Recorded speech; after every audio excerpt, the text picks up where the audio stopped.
আজকের TTA ADC election 2026-এর গরম পরিবেশের মধ্যে ত্রিপুরার 25 নতুন বাজার মালবাসা এলাকায় দেখা গেল ভোটারদের মধ্যে দারুণ উৎসাহ। সকালবেলা থেকেই ভোটাররা লাইন ধরে ভোট সেন্টারের বাইরে অপেক্ষা করতে থাকে।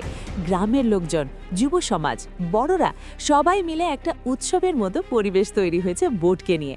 এর মধ্যেই আইপিএফটি পার্টির প্রতিদ্বন্দ্বী ক্যান্ডিডেট প্রণব ত্রিপুরা আজ নিজের ভোট সেন্টার গিয়ে নিজের মূল্যবান ভোট প্রদান করলেন।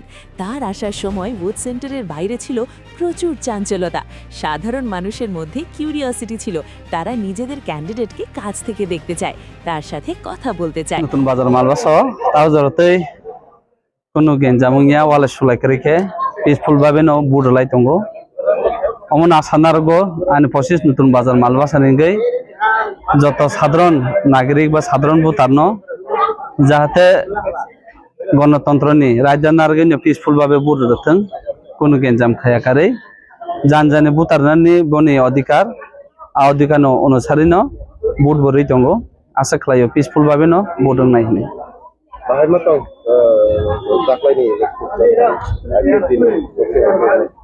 ইলেকশন তো থাঙ্গো ফাইও সাইমানো হাইফানো বরং খাঙ্কে গণ দেবতা হাই বং নিজে ওয়ান সুংমুং বং নিজে নাহারমুং আবনো সংগিনো বরক আগামী দিনে সামনে সংনাय সংया বংनि थानि नाबो जवाब तो आशा खालायो बरक जितिनो चेंजिंग नायखेबा आगामी दिनो कतालमो खांनायना मुसुंखेबा अबश्य खालायनाय हाय मा दङ हामबाय।